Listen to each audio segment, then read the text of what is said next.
দেখতে অনেকটা গুইসাপের মতো, নাম সান্ডা। হঠাৎই সামাজিক যোগাযোগ মাধ্যমে ভাইরাল প্রাণীটি।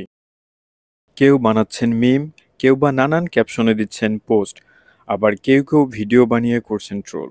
কিন্তু কেনই বা নেটিজেনরা মেতেছেন? অর্থাৎ কী কারণ রয়েছে এর পেছনে? প্রচলিত আছে মধ্যপ্রাচ্যে সান্ডা খান আরবরা। ইসলাম ধর্মমতে মহানবী সাল্লাল্লাহু আলাইহি ওয়াসাল্লাম তার জীবদ্দশায় কখনো সান্ডা খাননি, তবে এটি খেতে অন্যকে নিষেধও করেননি। তাই আলেমদের একাংশ বলছেন এটি খাওয়া মাকরুহ। রাসূলের সামনে এই সান্ডা রান্না করে পেশ করা হলো। আল্লাহ রাসূল বললেন, না, আমাকে ভালো লাগে না। পাশে যারা ছিলেন তারা বললেন, এটা কি হারাম? তখন আল্লাহ রাসূল বললেন, না, আমি হারাম বলি না, তবে আমার রুচিতে হয় না, আমি এটা খাবো না। তবে হানাফি মাযহাবের মত অনুযায়ী সান্ডা খাওয়া হারাম। অন্য মাযহাবগুলোতে রয়েছে কিছুটা শিথিলতা।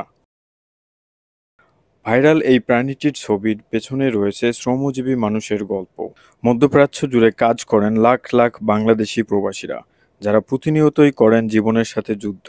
চাকরি বাঁচাতে কিংবা পরিবারের জন্য কত ত্যাগ করেন তারই প্রতিচ্ছবি হয়ে উঠেছে ভাইরাল এই ভিডিওগুলো। মাইদুল ইসলাম, ইসলামিক ইনহ্যান্স।